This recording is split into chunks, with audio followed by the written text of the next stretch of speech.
COVID update. Is climate change the new smokescreen?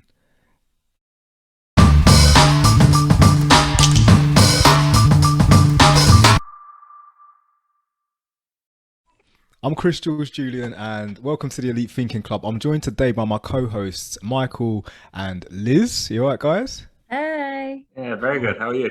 Happy days. Yeah, I'm awesome. Mads can't be with us today because she's managed to put the wrong fuel in her car and she's currently stuck at a service station. So if you know Mads, send her a message, say, it happens. It happens sometimes. So best of luck, Mads, getting home. And we'll catch up with you a bit later. But before we go any further, guys, let's just clarify.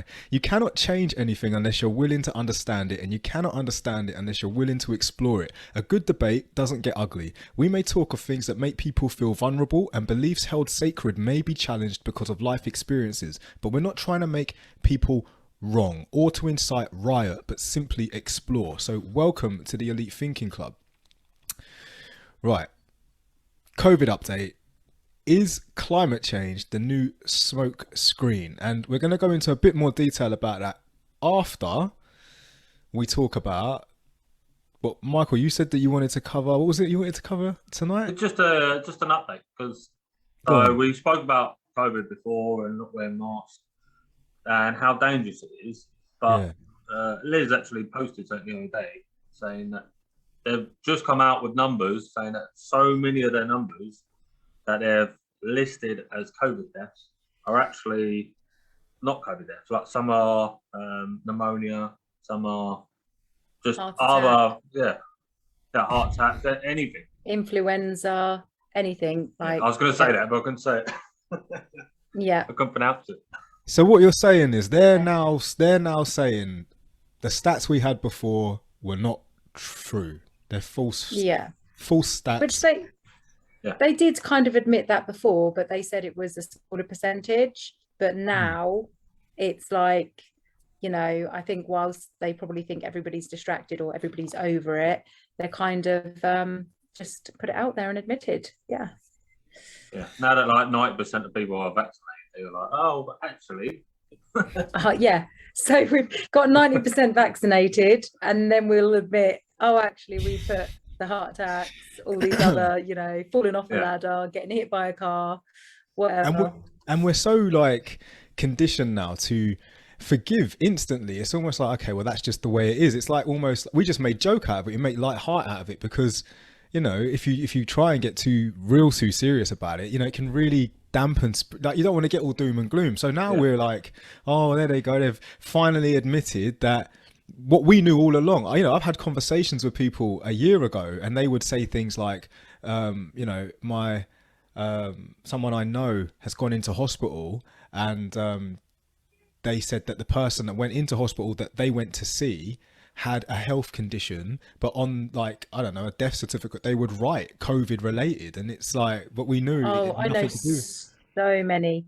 Yeah, so many have told me that. It's crazy, but the only reason I literally you could. Sorry, carry on. I said the only thing reason why I think we laugh about it is because we know we can't really do much about it. Every single government we've ever had looks good when we first vote for him. Like Boris, I used to love the idea of Boris because he was straight talking most of the time. I can't believe he got elected. I don't even get how someone like him got into that position in the first place. I just don't understand how you call him Boris, not Mr. Johnson. I just don't get it. Like, because they're all shit. We wouldn't call Tony Blair Tony or it was. If you haven't done so already, I just want to say, guys, hit the like button and hit the subscribe button, because we're going to do a lot more episodes on this, I believe, because it's getting to that crunch time now where people are waking up and seeing that there's so much more to this than what was being leaked in the start. Now we're realizing if we keep allowing this to happen. About a virus. Right. It's not. We said this at the start as well. There's a lot more at play here. But what is at play? And that's hence why climate change is the new smokescreen. But again, we'll talk about that in a Facebook sec. Message. Yeah. Someone said, is it possible to tell Is it possible to tell if COVID was the main reason for death? I believe it is, but the thing is, like old people that are dying from old age, if they get COVID, they go, "Oh, it was a COVID death." There's a difference between from and with. Yeah. So, like, say I have asthma and I go into hospital because I've been in a car crash, and they do a test and I test positive, and I die within 28 days in that hospital whilst I'm recovering from the car crash. But it's actually the impact of the car crash that kills me. They will put down COVID because I tested positive.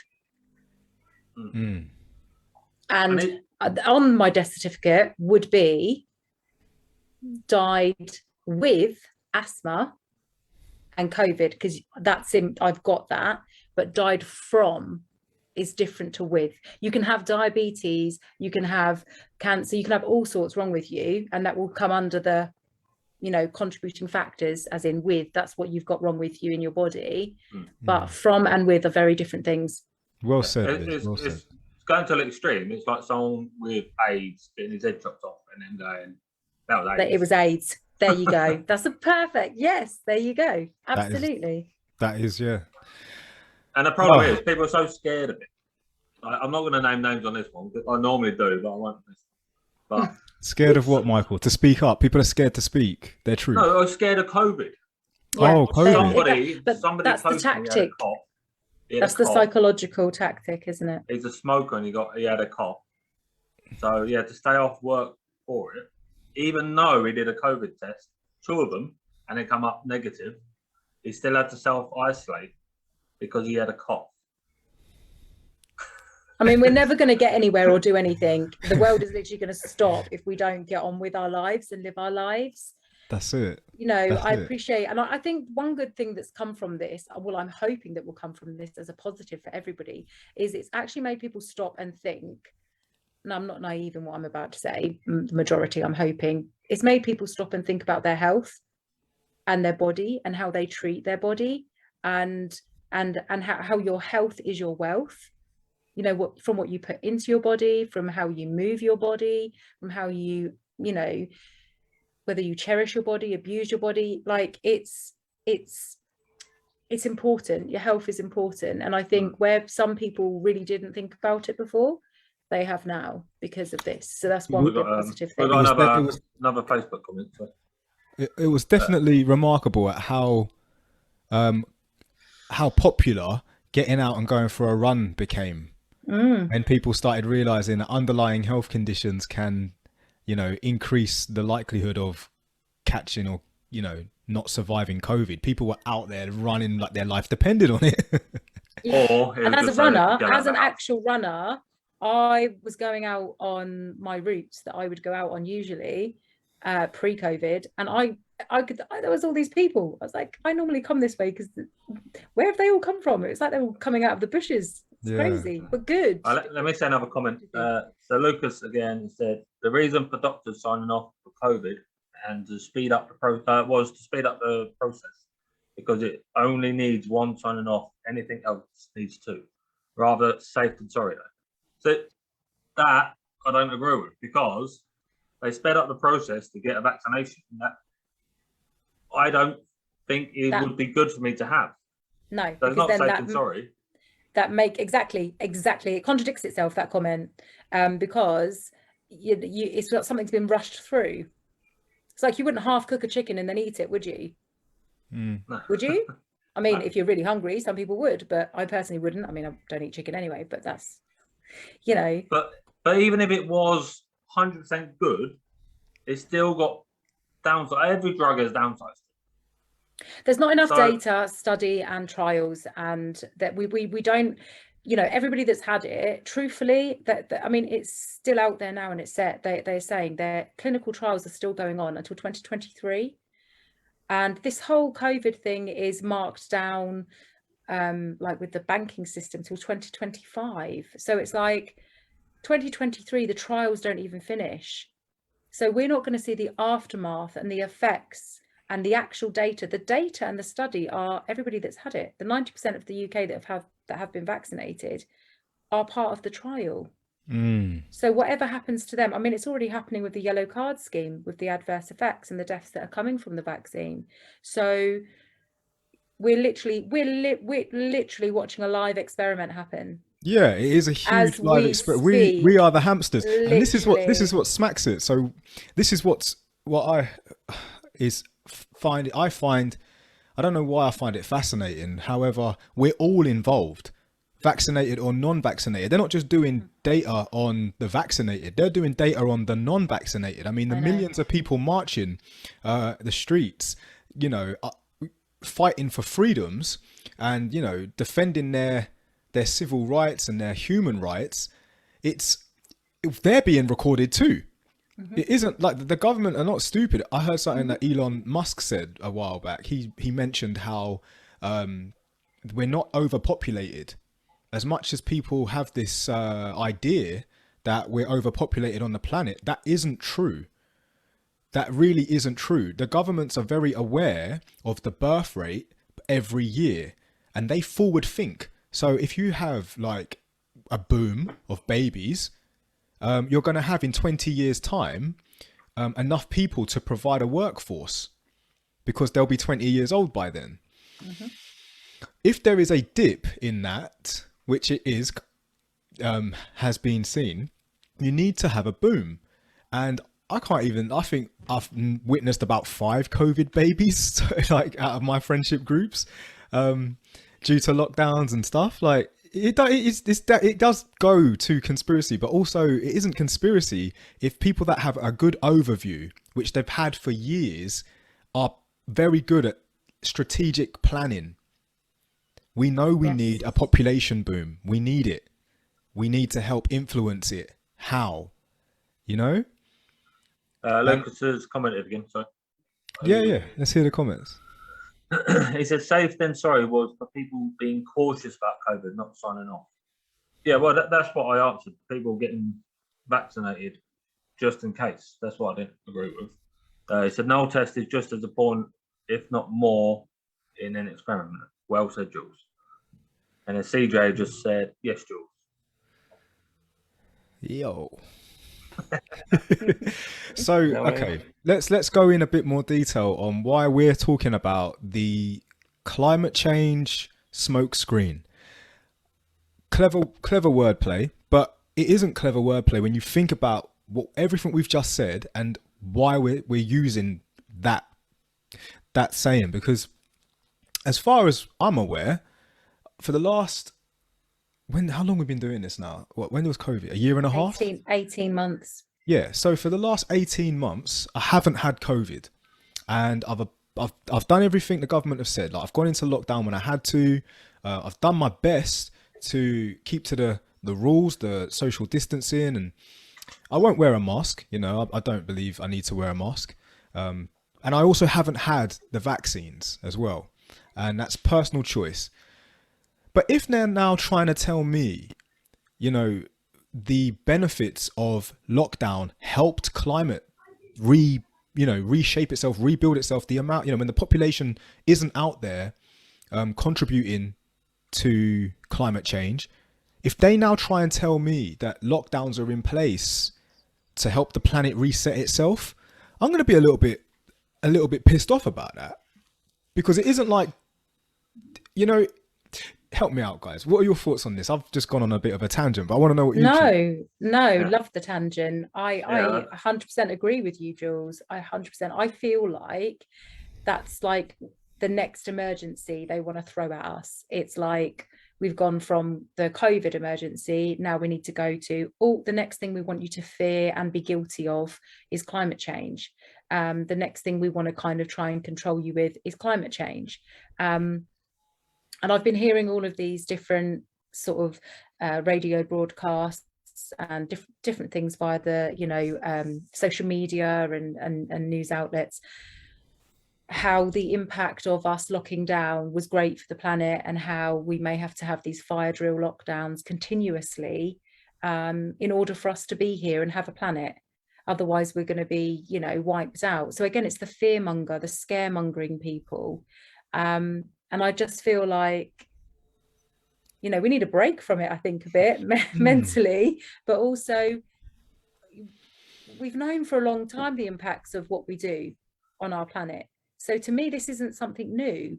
To me, this is, well, we shouldn't be littering on the beach, because we know that it ends up in the sea, and it affects the marine life and the sea life, you know. So you know, we know about pollution, we know about, that's why we're you know, we recycle, we do a lot of different things. I know we're not perfect as a species on this planet, but I just feel like it's the next thing chucked at us. But I actually think it's a smokescreen for something else. Okay. Yes, Liz. Yeah. I'm with you. We're with you. Michael. Yeah. So, I mean, climate change has been going on for hundreds of years. So it's not a new thing. But with COVID, so what they did is they scaremongered you. So they basically said, if you go outside in lockdown, your nan's going to die. Yeah, that's pretty much what they said. Old people are going to die if you don't stay with lockdown. Yeah. So people don't want to do it. So now they've gone. So I think it was one day that they said, oh, actually, we kind of fudged the numbers. The numbers were actually this. I think the one number I remember seeing is actually of 80,000 deaths that they put down to COVID. It's something stupid like 3,000 or something of them were actually COVID. The rest were other stuff. So now it's one day of that going, oh, this is the truth. But now be scared of climate change again. So now we're thinking about climate change rather than them lying arseholes. I mean, people. So we're already thinking about something else. Yeah, again, which has already been here. Climate change has been here the whole time. Exactly. We wouldn't have the Great Barrier Reef if we didn't, you know, that used to be underwater. So come on, like, and yes, Michael, with regards to we quickly have to give this information out, because you're going to find out for yourself anyway, and so many people are now starting to look into it. So we'll quickly put this in, so that we'll ram that in front of you, so that you forget about this. It's a distraction, but also just in case you do look into that, you know, we're going to try and get you scared or try and plant seeds with this thing. And I always think when they're banging on about something, I always think, what are they trying to distract us from? And it's the same as this whole climate thing. And then the breaking news about, totally different subject, Prince Andrew getting sued. Yeah. It's like, hold on a minute. I mean, it's kind of like that, isn't it? Yeah. Look at his hand, look at his hand. Like, oh, you didn't see this. Yeah. And it's like, hold on a minute. I've just got onto this, and now you're onto this. So what are you trying to hide behind both of them? You know? So and we're not the only three that think like this. There are plenty of people who think the same as us. So if you're out there and you're watching this episode and you agree, put it in the comments. And if you disagree, put it in the comments. Like, we actually want to know what your thoughts are on this, because it's important that we do start to talk and speak our truths, because if we don't, we will end up all kind of coherent. We're just getting on with it. We're just going to keep getting on with it because people aren't speaking about it. It's not in the forefront of your mind. This is war.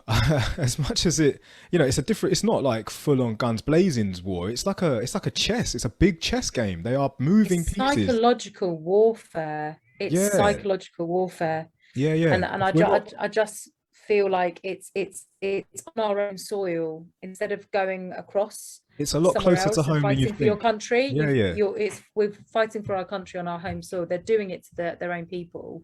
Yeah. So, you know. Yeah, and as much as a lot of people don't want to believe that the government may be conspiring to entrap us, like put us in a state of, like you say, psychological, what's the word I'm looking for?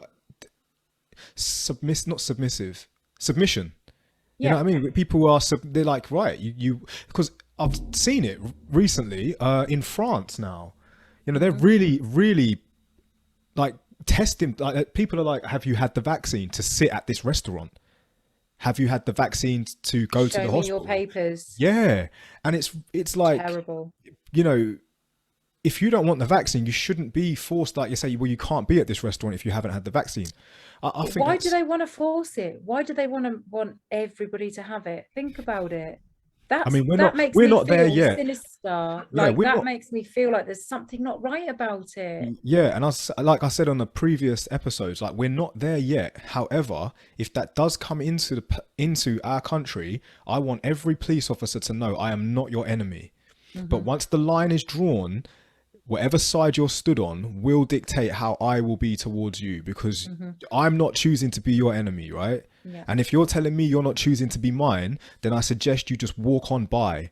When you ask me to show if I've got vaccinated, don't start nothing. There won't be nothing. No. Do you get what I'm saying? I'm with you, Jules. Do you know what I mean? Like, because I'm going to stay at that restaurant, and if you want to go there, you know, I'm not saying I'm not the hardest man in the world. I'm not going to start kicking out people's ass. No, I'm not like that. But I'm not if the you do hardest try woman and in touch the world, me, but yeah, you for get in real. between me and my food. That's You'll it. see. We got more comments, by the way. All right. More from Lucas. He said, surely lockdown was a good solution to helping climate. Why not use it now and then to aid the process? Personally, I think you're looking into it too much, but just my opinion. Then he says, the government can't win. They try to help and get called out for a smoke screen. If they don't put anything in place, people will blame them for climate change. They can't win. Yeah, I love that. They can't win. I just want to. I'm gonna say something on that, and I love that you said that, Lucas. This is why it's so important at the Elite Thinking Club that you do comment, because it does help, you know, evolve the conversation.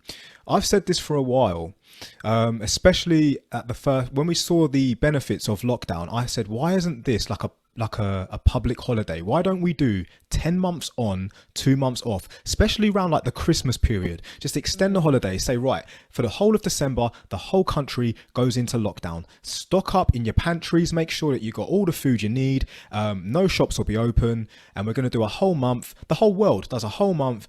All of December is lockdown for the planet to reset itself. If that was in place, we would prep.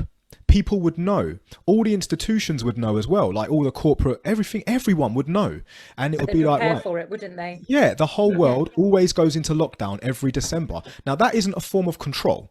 In my opinion, if they explained it like that and said, right, this is it, we always do this every year, it works and it will work. It's just whether or not they do that. So yeah, Lucas, I agree with what you're saying there. And when you say, I think you're thinking into it too much, I'm just going to say from my personal experience, there are a lot of people out there who don't think enough. And that's why, cheers, Michael. That's why we are in a state now where I believe that there are people who make decisions who actually think we're not smart enough to think for ourselves. And that isn't true. Like, we're very capable of thinking for ourselves. Hence why some of us don't adhere to these, you know, these suggestions of getting lockdowns. Yes. Yeah. Can I just say another point on that as well? We are the Elite Thinking Club, so it's in our name. Like, we are going to think, and we are going to. We love that you've commented that, because that actually makes us talk about it more and also take on other people's views, and we learn from it. We learn from you, and we hope you learn from us. And the other thing as well, like what Jules just said, you know, we need people to think for themselves. And I hear so much people say, oh, you're overthinking it. Oh, you shouldn't think like that. Oh, just be like this. Don't think that way. We should. Our minds are the most powerful organ. Our brain is the most powerful organ of our entire being. And, you know, we probably only use 40%, some of us, in our lifetime. There's another 60% in there to tap into. And I think we need to a whole other episode on that. A whole other episode on that one there, Liz. I love that still. It's exciting to think what we are capable of, but we're almost by nature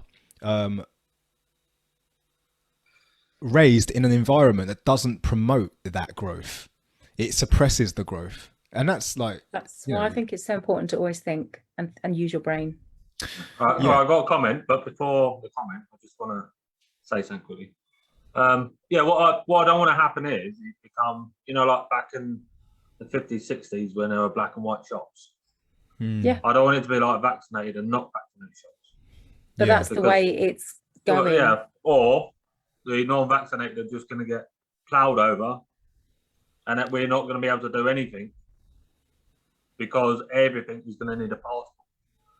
But back to the previous episode. So if you haven't seen that previous episode, guys, then I'll put it in the description in this video. And also, if you haven't done so already, hit the like and hit the subscribe button so you can see future episodes. If you hit the notification bell as well, every time we upload a video, you will be notified on your phone, so you'll never miss the debates.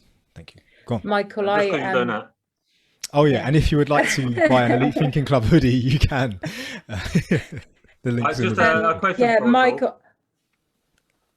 Yeah, I just wanted to say, like, I hope it doesn't get like that either, but I do have faith in humanity, and I do believe that the violations against our human rights, I do believe we will win, and I do believe that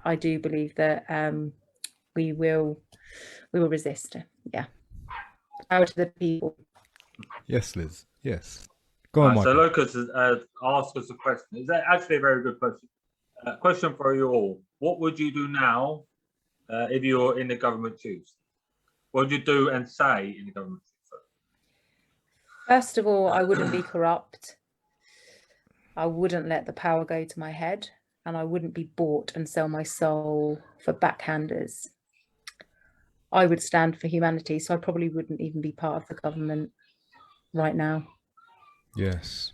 There are things that I would like to change, and I would do it because I would see myself as a parent. A parent isn't supposed to be a child's best friend. You're supposed to do what's right for the child.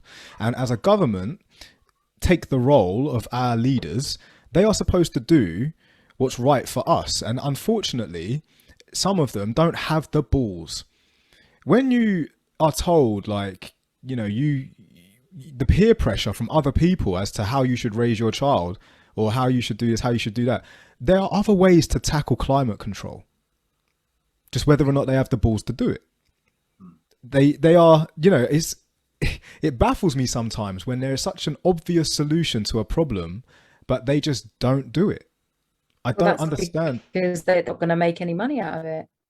So if I was in the government shoes, like, pretty much the similar what Liz said, and it's easier said than done because I haven't been in their position. However, if I was in their position, I'd like to think that I would lead by creed and deed, so no one can start to turn around and say, well, you know, this, like these guys that when lockdown kicked in and they went and visited people and didn't adhere to the rules, I would be very straight-laced, and I'd just be the example that I'd like my country to be at, because, you know, leadership, teamwork reflects leadership.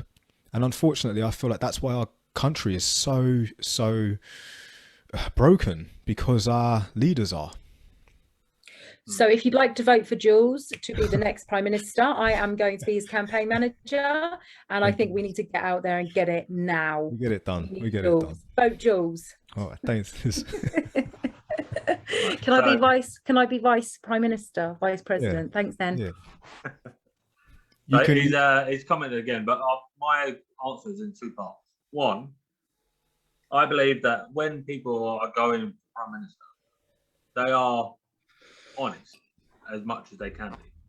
Yeah. But as soon as they get in that seat, unfortunately, there's a lot of people whispering in their ears of what they want to do. Because if they did what's best for the country, they wouldn't be there for very long. Yes. Secondly, the second part, if I personally was in charge, because I'm a little bit cutthroat, I'd literally say, with this, do what you need to do. If you are likely to get ill, then protect yourselves. The ones that think they can survive doing what they normally do, then do that. But if you get sick, you've got to pay for it. I remember a question that I asked Lucas once, and I even asked other members of the Elite Thinking Club at the time. And the question was, would you kill 10,000 people to save 1 million people? Yeah. Depending on your answer, determines who you are as a leader, or how you are as a leader.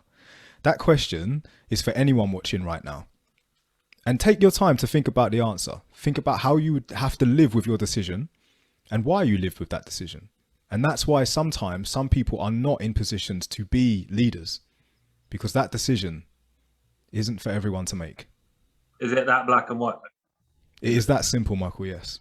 Right, then, I think I remember my answer. I think I said something like, if they were ill and dying, then I would just euthanize them and let them go quietly. But we need 10,000 volunteers. then you were like, no, it's got to be kill them or not kill them. And I remember I was like, well, can I just not like help people that are in pain? You can make like I tried to totally sugarcoat it and be like, make out that it was the 10,000 people's choice, that I was relieving them, and it was a better thing for both humanity and, you know, them. But yeah, it's a hard one. It is a hard one. Well, is there no other option like that you could just like give yourself? But you don't equate to 10,000, you only equate to one, I suppose. It's a difficult decision, especially when in that 10,000 could be your children. This is the thing. I just don't, oh gosh, I just don't think I could ever kill anybody unless it was self-defense and literally like somebody was like trying to kill my child or something. Like I would never intend to kill anybody. So that's a really hard question for me personally. But I mean, Noah's Ark, you know, he had to leave loads behind, didn't he? It's hard. Which two zebras are the best zebras? Do you know what I mean? Like, I mean, this is a hard question just for, you need all the facts. Like, so the 10,000, can it be prisoners? This is it. Yes, I think I said that. I think I actually said as well, if they were murderers and paedophiles, then I can't see why the yes. We'll get enough flat earthers together. I'd like to know what people those in the world, isn't there? People watching are thinking. Like we definitely want to know what you're thinking. Lucas again. Hang on, difficult one. They said, "Are they not doing what's best for us now? Then why assume they are being corrupt? What's the obvious solution? It's democracy, not dictatorship." And then he said, "Not going to lie, would love to be on this call." It might not even be the governments that I've got the problem with. It's the people who have the governments by the balls that I have a problem with. There is a ruling elite beyond what people see as like people. Most people are not of the understanding that the government are not the rule. They're not the top. They're not the power. They're not power. Correct. They are the puppets. There are people above them pulling the strings. And I don't think people realize that there's that next tier. Yes. And that right there is why the battle is so important, that we, the people, take a bit of ownership. The climate change battle, that's been going on for however long. People are very aware. It's just whether or not you're willing to do what needs to be done to tackle it. This coronavirus, it's presented itself, and it's whether or not you're willing to do what you need to do, what's true to you, to tackle it. And, you know, it's, again, I'm not trying to patronize here, and I don't want to, but just do your research, do your due diligence to look at history and see all of the breadcrumbs. You know I heard a really good thing the other day. And it said it was kind of going on about how if you think or you look into things now, you're deemed anti this or anti that. And it was a really good thing that I read, and it basically said that a lady was in a shop, she saw another lady looking at the ingredients in a tin of soup, and she was then, because she was looking at the ingredients in the tin of soup, she was classed as an anti-super, an anti-fooder, right? So because she was checking what was in the ingredients which she was going to be putting in her body, she was an anti-fooder. And that is literally like, if you say you look into this vaccine and you look into the ingredients or you look into the effects, you're an anti-vaxxer. That's not right. You're just researching, you're doing your due diligence. Of course you would. You know, why wouldn't you? Your health is your wealth, it's your body, you're going to be putting that in there. So just thought I'd share that.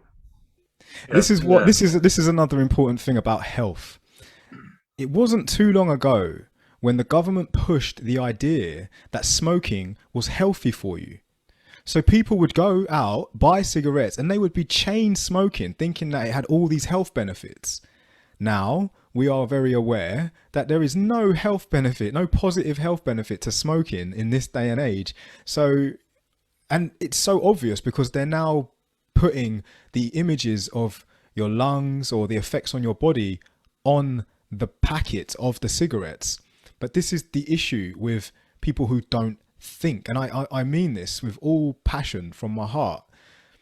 Life hack. If you're a smoker, stop smoking. And I'm not trying to tell you what to do with your life. It's just so obvious that if you can't do that, then you don't think enough. You don't see the seriousness of it. And this is what smacks it, because I used to smoke. I used to smoke a lot. And then one day the penny just dropped. It was like, why am I actually doing this? It's because in the past I would follow this social conditioning. It was social. It was the done thing. It went hand in hand with a drink, and obviously being a soldier as well, we would have cigarette breaks. But then the reality is but on the packet, look what it's doing to you. Look what it is doing to you. Yeah. And this is the same principle now. Apply that to what Liz said about the soup. Apply it to the vaccine. Apply it to everything. Mm-hmm. Apply it to everything. And you will then be in a state of thinking for yourself, not just taking the information that's being pumped to you as either a propaganda or just a mistake. I mean, they genuinely thought smoking was good for you back in the day, hence why everyone started doing it. But what that had a knock-on effect of was just social conditioning, where people like myself started doing it from young, monkey see, monkey do.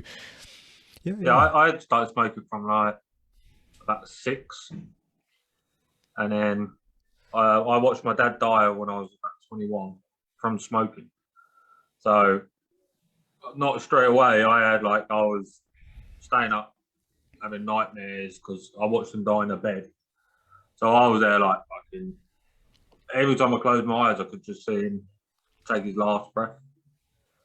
So I quit smoking. Wow. Powerful. That's really powerful. Lucas said, yes, it'd kill 10,000 people. Otherwise, 1 million people die. 1 million is greater than 10K, so I'd save more people. Yeah, I battle with that. As long as it's 10,000 baddies. Well, but the thing is, you've got 10,000 good people or 1 million that might be mixed, but there's still 1 million souls over 10,000. Can I not pick? I mean, I can make a decision if I can pick. Well, you ask Jules, he's the one that said it. I know. I feel like Jules has the power right now on this. Come on, Jules. Let us have some little points here, like a point system, so we can get choices. You don't get to choose who the 10,000 are. You make your decision and you live with your decision. Oh gosh, but that's the thing. Imagine I made the decision and one of them or both of them are you two. Who's going to be on here then? Well, I don't know if you ex-soldiers, so we did that anyway. I don't know if you remember. Why we joined the army. I don't know if you remember, but responsible. When I asked that question in the past, one of the things that I said after everyone had given their answers was reverse the numbers. So now, would you kill 10 million to save 10,000? No. Why? No. Because the numbers are different. So. And that's kind of like depopulation. I'd rather 10 million people survive than 10,000. No, that's interesting. That's interesting. It's not. If you've got 10 million people standing there and 10,000 people standing there, I'd rather the smaller group die than the bigger group. What if I was in the 10,000 though, Michael, and I was standing there going, no. Oh my God! You are not getting a cupcake at the bloody scary church, whether we're going to. I'm not bringing you a cupcake, Michael. If I'm standing here, yeah, and there's 10 people standing behind me, and some lunatic is going, if you don't kill that one, I'm going to kill these 10. Fucking kill me. 10 people are more important than my one life. Yeah. So your selfless sacrifice, you would give yourself to save the other 10. Yeah, and it's But not that's selfless. not hard to do. That's not hard to do. No, I would But do it's the the same same thing. So It's not if the same there's thing. 10 million people standing there, or 10,000 people standing there, I'd want to save the bigger group. Now I'm going to put now reverse the number. You're choosing to give your life for the 10, but the 10,000 don't actually have the choice. They're not pro-choice that they're going to give their lives for the 10 million. Imagine if the role was reversed. So the gunman would say, "I will kill these 10, and you survive." I'll say no. You'd say no. Yeah. It's easy to say when you're in a position like myself and yourself, Michael. If you don't really, if you already made that decision, plus we were soldiers, so you do kind of take on that mindset when you do join the army, and you're trained to think that way. However, if I had like a wife and kids, and I knew that I had the chance to see them again, and by the way, these 10 other people are complete strangers. You'll never see them again. Yeah, that doesn't fit. It's a difficult one. It's 10 lives. It's a difficult one. I ran over a pigeon the other week, and I'm still annoyed about it. Yeah, I know the feeling. I can't do Trust that. me, I don't like that feeling. sort of thing. I know the feeling. It is horrible. But that then baffles me as well. I made a video about it before. I said it baffles me how people will stop and allow like a family of ducks to cross the road on their way to a Chinese restaurant and order duck. Don't even get me started on that one. Oh no, I can't. I am one of those people that people shout at. I will stop my car to let the ducks cross the road, or if a rabbit's coming, if I see a rabbit on the side, I'm like, oh, it's going to jump out. I will slow down and I'll be like, just hurry up and go across. And I can see the people behind me going, what are you stopping for? Just bloody go on, just run it over. And I'm like, oh. There was one time, I have to say it because I'm still traumatized by it. I stopped when I was slowing up to let this rabbit across. It went across and somebody on the other side squished it. I had the trauma, honestly. Did you blame yourself? I do. I literally saved it for like 5 seconds to get halfway across the road. And then literally the guy was like, I don't care if it's a rabbit. And I was just like, oh. Back to all of your answers about the question of would you kill 10,000 to save 1 million? You enter this mind of it's for the greater good. It's for the greater good. Now, back to what Lucas said, and I've said this in the past before because I had to question myself about these conspiracies that I was hearing and, the way that my mind was working logically. I actually said to myself once, maybe there are things way beyond my capability of understanding, and that's why it is the way it is. Because for the greater good, this has to happen. So this possible, and we're just debating here at Elite Thinking Club, we're just exploring. Perhaps there is a lockdown smokescreen. Perhaps there is a climate change smokescreen, but for the greater good, maybe it does have to happen because there are only a small population. It's not ratio wise is a better way to put it. Maybe 1 out of 10 people think the way we do. And if you times that by the nation, for the sake of the other 9 that aren't really with it, aren't really getting it, the pennies aren't dropping, then they have to make these drastic announcements. They have to put these things in place because otherwise it isn't going to happen. What do you guys think to that? Yeah, I totally agree. It's you say it all the time, like people just aren't informed enough. Like when I went out to, we just went into lockdown, so we could only go out. I think it was a second, so we could only go out for essentials. Yeah. And I heard some older lady as I walked past saying to the gentleman, she was like, "Oh, isn't it nice we can get out the house now?" And I was like, "I think you watch something different to me. We're meant to be in lockdown, not this." Yeah.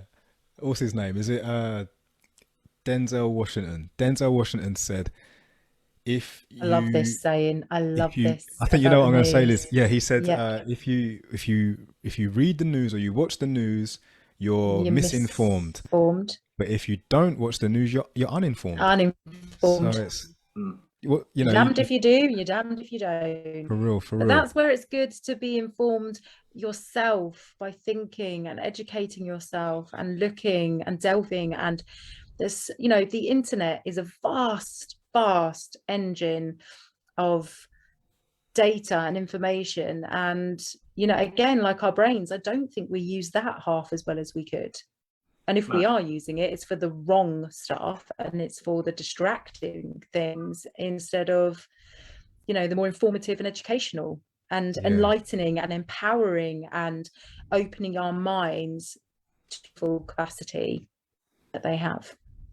The only problem with the looking on the internet is that it's too easy to go down the wrong path, because there's so much stuff that you just isn't right on there, but because that's the one you clicked on first, and you go down that wormhole, you think you're educated, but really you're just being educated by the wrong people. Yeah, there's that as well. But that's why it's always good to not just to, you know, go through. And it's good to explore. It's good to explore. So read books. If you explore with other people as well, have the conversations, you know, make sure you do, like, because it will give you new perspective. It will give you new things you can research. And it's so important, because one thing that I'm definitely afraid of, and I'll be brutally honest, I'm definitely fearing the days when people no longer communicate, when people are so afraid to speak their truth, so afraid that I feel like we're kind of getting there. Like, people are so nervous to say what they truly think in case they're judged, in case they're, you know, scrutinized or, you know, even abused for it. And that shouldn't be the case. Cancel culture, ghosted for a different opinion and not following the narrative. Yeah, because we can still be friends and not agree, you know. But what I've also realized is that we have a lot more in common than we do difference. Yes. People will say to me like, Jules, people like you. I just find them. I realize we find our similarities. We literally, there are no barriers between us unless you create them. If you're looking for the differences, you'll create the barriers, you know. And if you find the relation, if you find the similarities, barriers are broken massively. We've had so much growth as people in the last year and a half. I definitely feel like people have expanded their awareness to a lot of things. When we had the forest fires, we had Black Lives Matter, we have, you know, even more hooliganism just highlighted more, you know, of what the problem, where the issues lie, like. And not only that, our governments are being exposed for who is good and who isn't good. Like, so much information can be spread so quickly. Also, there's a lot of history has been dug up in all of this, and people have actually relearned, you know, or unlearned and actually learned things because of past events in the past 18 months that has been unearthed. And, you know, people have been like, that's not how I was told that's not what I thought that was, you know. So there's been a lot of, you know, I think things people weren't actually aware of in history, you know, like we talk about the vaccines. A lot of people don't remember or weren't around, a lot of the youngsters, when the whole thalidomide event happens, you know, with people in the 70s, and the effects of the thalidomide that the government told everybody to have and do, and the repercussions of that, and, you know, all of the deformed babies and all of the illnesses and things that came from that. I hear a lot of people say, I never even heard of it, couldn't remember it, I wouldn't have even known if it wasn't for this event happening now. I wouldn't have known. So there's a lot of historical things that people have now learnt about. And again, the whole communication thing, I agree with you, Jules. I think it's so important that we communicate, whether we have the same opinion or not, because we learn from each other. We educate each other from our experiences and our knowledge. And also, you know, like Michael likes to eat burgers, beef burgers. I don't, but I still like Michael. Just because he eats beef burgers doesn't mean I don't like him, you know? So he thinks they're yummy. I don't, but we don't hate each other for it, do we, Michael? No. Even though you would kill me in the 10,000 people. I haven't forgotten that. Voodoo doll tonight. Voodoo doll tonight. Family if they're in the 10,000. It's a difficult question. I only ask that question because when people have a lot to say about leadership, I feel like that one highlights a decision that most leaders face at some point or another. And if it's not like, that drastic, it's still like that. And I just think it's... I'm going to make a point. I think it is a really good question. And I think it's really good when people actually, like both Michael and I did before he turned sinister, I think it's really good. No, I'm only joking. But I think it's really good that we both asked you questions and asked for choices, because it shows that as a leader, if we were to be leaders, we had that empathy, we had that thought process, and we had that, how can we do it where it's kind of okay, or where it's like rids the world of the bad, or, so yeah, it is difficult, but we both showed empathy. Going back to your comments, I'm going to agree with you, but I disagree with you in a way that, so I agree that we can have difference of opinions, but still talk amicably. But I disagree that we're, as a society, grown up. I think we're getting a lot more closed-minded rather than open-minded. But the fact that if you don't agree with someone, they're people trying to shut them down. Mm-hmm. That's what I don't agree with. Like when we were talking about free speech and stuff. Cancel culture, the whole ghosting, and that's like, there's been so many people in the government that have said, children don't need to be vaccinated. They've been fired instantly because they are not following the agenda. They're not following the narrative of the government. And because they have voiced that opinion, they have been fired. There's been several doctors, nurses, scientists, all sorts of, highly, professional people throughout the past 18 months that have lost their jobs. Even TV presenters, even, people who have said, no, we should not be doing this. This is something not right here. We need to be looking at, or even mention anything that doesn't follow the narrative. And it's that whole cancel culture. Cut them off because they're not following and they've got a different opinion. Cut them off. And that's not good. We don't want to be going down that route. And that was the point I was making about how, we don't have people who've got the balls to do what's right. Anymore, and there are those that do, but they're just not in a position to make the influence that needs to be done. And that's why if I was in the government shoes, or if people like me were in the government's shoes or positions of power, the changes or the decisions need to be made, but they're just not making those decisions because, again, back to what I mentioned about like some sort of ruling elite or people that are in power, they've got them by the balls somehow. I don't know how. It's very personal, I guess, but they've got them, and they've got them to say whatever needs to be said to the masses to keep it the way it is. However, there's always a silver lining to all clouds. These are things that we have control over, things like your decisions, and it does have a massive a massive impact. People will say, what difference do I make? I'm only one person. Said by millions. You understand? And you need to find that hero in you, because the time will come when the threshold is met and you need to decide, like, what did I do? I'm not going to have in 30 years time some youngster talk to me as an old person, because I talk to old people. I love them. Sometimes I sit outside the Costa. Yeah, sometimes I meet them on the seafront and sit on a bench and chat. But I'm not going to have myself as a 30-year-old and someone like me come up to me and say, so what did you do during the pandemic? Or, did you see this coming? Did you see it happening? I don't want to turn around and say I saw it all and I did nothing. I'm not having it. Right on, Jules. No, I'm not having it. We shouldn't have it. I couldn't live with myself, and I have, I have to fight. I have to fight for humanity and for children, and it's a difficult one. Right. Guys, if you've enjoyed this episode, then please like it and hit the subscribe button. It does us massive favors. If you would like to purchase, which Michael is demonstrating there, an Elite Thinking Club hoodie, go ahead and click the link in the description. You can wear it to bed. How about that? You wear us to bed with you. And obviously, Mads, you're probably watching this episode wishing you were on it, because you had loads to say. But hopefully you fixed your car and it hasn't cost you too much. Yeah, we really do hope you're all right. We'll probably talk to you after this anyway.